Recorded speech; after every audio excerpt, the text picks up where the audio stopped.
Ito nga po, nakakita na ba kayo magluto ng binignit? Hindi pa, yan po. Ituturo ko po sa inyo kung paano magluto ng binignit. Ito po yung unang pangalo. Ito po yun, ito. Tingnan nyo po, ayan, ito po. Sago po yun, sago. Ito po guys, tingnan nyo po. Ito na po guys, tingnan nyo po ang gumawa ng binignit. Blind po yan siya, hindi niya nakikita, ayan po. Kunwari nakakita siya pero hindi niya alam anong hinawakan niya. Kain na pala. Ito guys, canon. Ito na po guys, oh, tingnan nyo po. Buti pa yung init, laging mainit. Pero yung binignit, ito po guys, oh, yung binignit. Hindi pa yung nagugas ng kamay Lutuin guys. po yan mamaya. Ito po yung unang salarin gumawa ng binignit. At yun po yung pangalawa, oh, tingnan nyo po guys. Iwan ko ano sa inyo yan, tawag na tao yan ba o hindi. Ito po, yan po sila lahat guys. Isa lang po ang gumagawa pero maraming kakain yan. Net ko po, ganito. Yan na po, nag-aantay na po sila guys. Yan na po, tingnan nyo oh.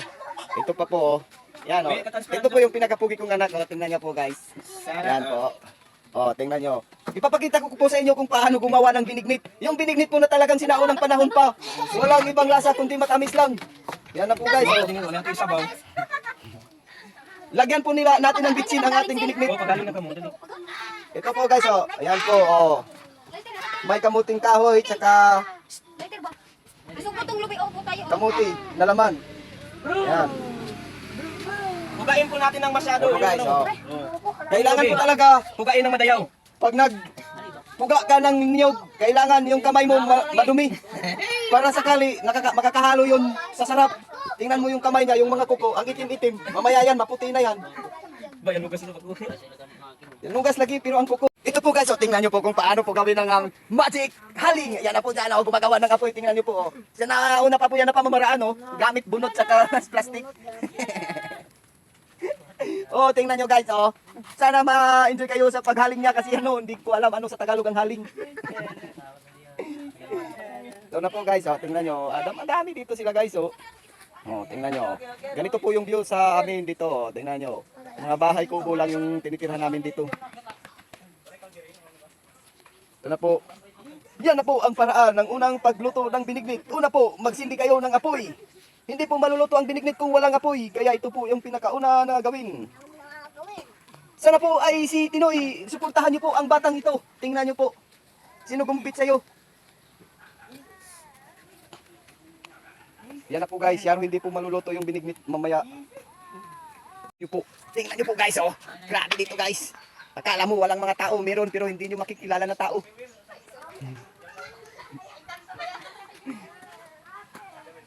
Parang mga nuno sa punso.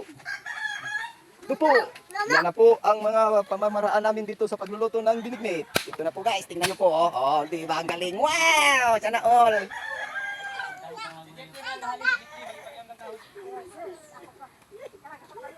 Nang gata nila yan po guys, oh, tingnan niyo po. Ang sarap sa kamay. Parang daming langaw. Yung mga dumi niya sa kanyang kamay andyan na, oh, lumulutang na. Ano sa saraan sa mo? Sigo? Bisa ni mo ubas. Tingnan niyo, oh. Masarap yung binignit guys kasi masarap yung kamay. Wala man lang nag-ibang kulay sa kanila guys. Pantay-pantay. Kala mo mga nitibo. Buti pang badya maputi. Itong mga taong to, iwan anong tribo to. Tribo siguro ng mga wakwak.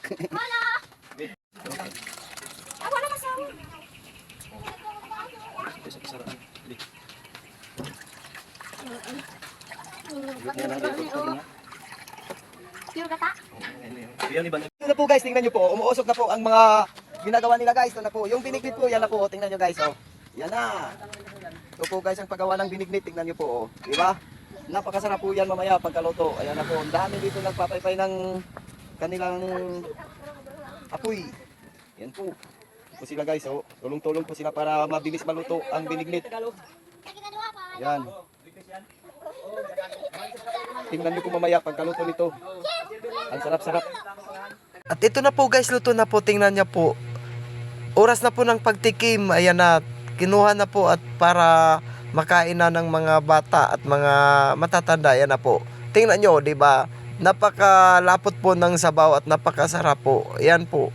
Made in province lang po ito na luto. Yan po. Simple lang, ngunit nakakabusog at nakawala ng gutom sa atin. At nagbibigay ng lakas. Kasi ito'y talagang tunay na protina. At ito na po, tingnan nyo guys, di ba?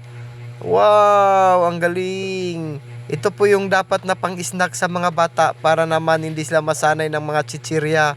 Ito po yung pinaka-the best guys na mga snack para pambata, para sa malalaki na rin. Lahat po pwede po ito at safe po sa mga bata. Walang mga halong mga chemical kasi ito po ay talagang napaka-pulido po at tunay pong snacks kasi this is root crops. 'Di ba guys? Marunong ako mag-English yan na. Tingnan nyo guys. 'Di ba napakasarap po. Ito na po yung aming snack na binignit. Maraming salamat po sa lahat po ng nanonood sa bidyong ito. At maraming salamat din sa mga followers ko. Kasi nang dahil sa inyo ay lumalakas ang loob ko upang ipagpatuloy ang aking pagko-content at paggawa ng video. Sana ay ma-enjoy kayo sa bidyong ito at sana makatikim kayo ng aming luto para matikman nyo kung gaano kasarap. At malinamnam po ito talaga. Ayan po guys, di ba? Napakasarap po at maraming salamat po talaga. Magandang araw po sa lahat. Ito na po ang aming snack. Ito na po yung produktong tapos na po. Luto na po yan. Ayan na, konti na lang kaagad ang natira. Kasi lahat ito ay bayanihan sa pagluluto. Kaya po ako ay nagpapasalamat sa ating Ama sa pong may kapal sa binigay niyang pagkain sa araw na ito. Dahil kahit sa gupit tayo ay makaka-snack pa rin tayo at makailaman pa rin ang ating mga tiyan. Ito po. Maraming salamat po guys. Lalo na po sa nag-like sa akin, sa nag-comment. Sa pamamagitan po ng pag-comment nyo po ay malaking tulong na po yan sa akin. Ayan po, diba? Tingnan nyo.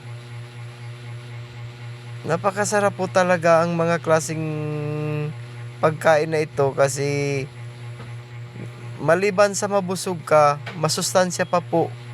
Lalo na po para sa mga bata. Kasi napag-iwanan na to ng panahon.